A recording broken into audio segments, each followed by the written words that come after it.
The Obama administration ends a long-standing policy allowing any Cuban arriving in the U.S. to stay and become a legal resident. The repeal of the wet foot, dry foot policy is the latest step by President Obama to normalize relations with Cuba. Relations between the United States and Cuba were stuck in a Cold War freeze for decades, but Obama and Cuban President Raul Castro established full diplomatic ties and opened embassies in their capitals in 2015. An Obama official says the Cubans gave no assurances about the treatment of those sent back to the country.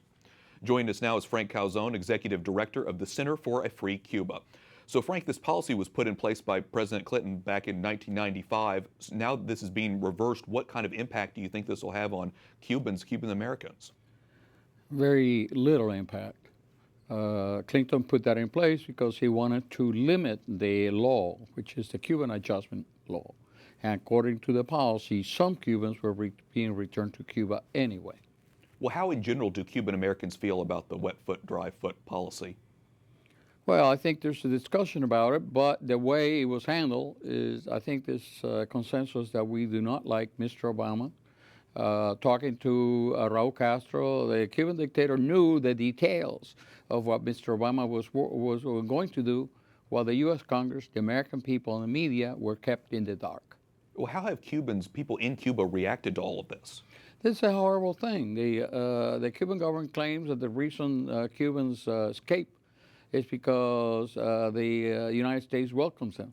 But Cubans escape anywhere. You tell a Cuban you have a chance to go to Spain or to Equatorial Guinea, whatever, they go. They leave Cuba because there's no freedom, there's scarcity, there's no food.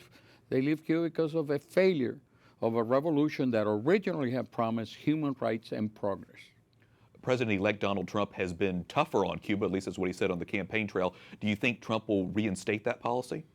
I don't know, but we do hope that the president-elect would look at the executive orders of Mr. Obama, and to the extent that they are illegal and to the extent that they are against the law, they should be changed. How do you think this policy applies not only, or why do you think this policy has only been in place in Cuba specifically and not to other countries? Because there's so many other countries in it. But it has not been.